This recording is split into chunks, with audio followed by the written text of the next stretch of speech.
Welcome to the Forge, my wanton wildlings. I'm your creepsmith, and I hope you like my work. Anyone strapped for cash can admit to the appeal of second-hand goods. They're broken in already, and if you play your cards right, they might last almost as long as new ones. Unfortunately, there's a downside too. You don't know what's happened to previous owners, or what agenda that item might have against you. Oh, you think I'm paranoid? Well, give a listen to tonight's cautionary account. The Couch by Johnny. Okay, disclaimer. To the best of my knowledge, this story is true. I don't expect to convince you. Truth be told, I've had a hard time coming to terms with it myself. Cliché as it may be, I really am a rational person, and if not for this, I'd probably be the most stone-faced atheist you'll ever meet.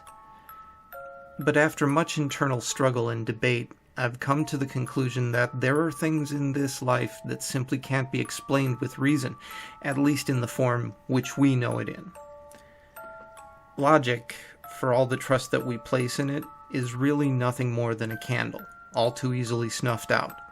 And when it's gone, we're left alone in the dark, and everything that we would scoff at by daylight suddenly becomes very believable.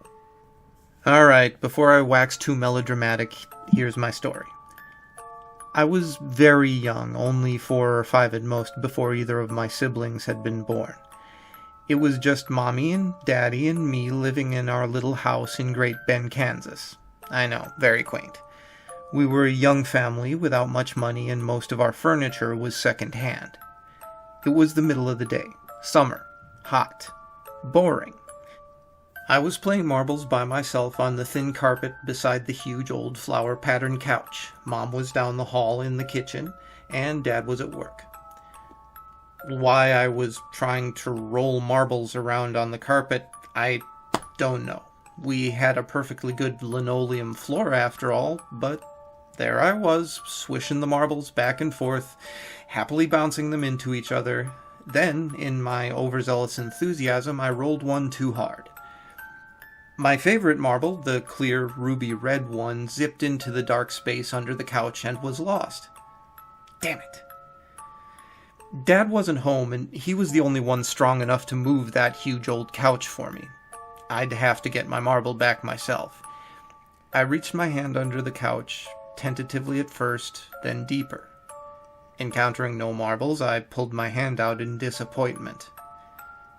Then a hand reached out from under the couch back at me. I remember the sight vividly, and I suspect that I always will. It was a slim hand with tapered fingers, a woman's. It was gnarled and wrinkled, as if aged, and it was dead black. Not black as in African, black as in dead. Of course, back then, I didn't know that corpses gray and blacken as they decompose, so I had no idea what it meant.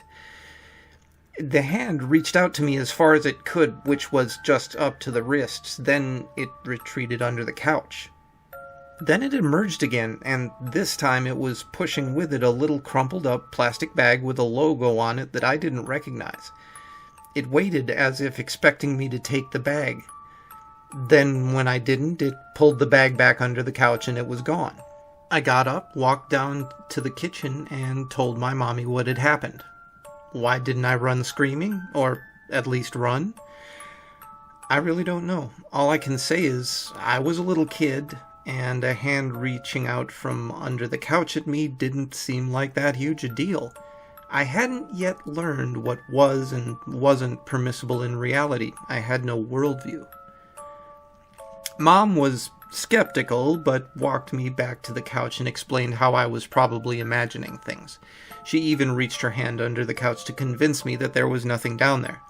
Later on, Dad lifted the couch up for me, and the only thing I found under it was, of course, my missing marble, plus a few more marbles that I didn't even remember losing. But here's the scary part. For years, I remembered this. I even developed a weird little fantasy of tiny hand people living under the couch, and I, in my childlike innocence, believed that they'd catch me and take me away if I ever reached into their domain again. Then, as I grew older, I wrote the memory off as a dream that I'd had as a child. Cute but silly. Then, a few years ago, I recounted the story to my mother. She gave me a funny look and told me she remembered it because, after all, she'd been there. She told me that she remembered me coming to her in the middle of the day, telling her about the hand under the couch, and remembered being highly disturbed by my stories, since I was an extremely quiet, well-behaved kid, and I didn't lie. Then she told me about the couch itself. According to her, she and Dad had gotten the couch from the estate sale of an old woman who had actually died on it. This was the first time I'd heard about this, but it sure explained why they got rid of that couch within a month of my story. But here's the part that truly frightens me, even to this day. The part that I've had to try so hard to get out of my mind some nights. Remember that bag that the hand had pushed toward me? I've never forgotten the logo that was on it. And recently, as in a few years ago, I saw the logo again on what looked like the same type of bag in a hardware store. It was a bag of utility razor blades. Well, Mrs. Smith has been saying that the love seat needs replacing. Something new, I think.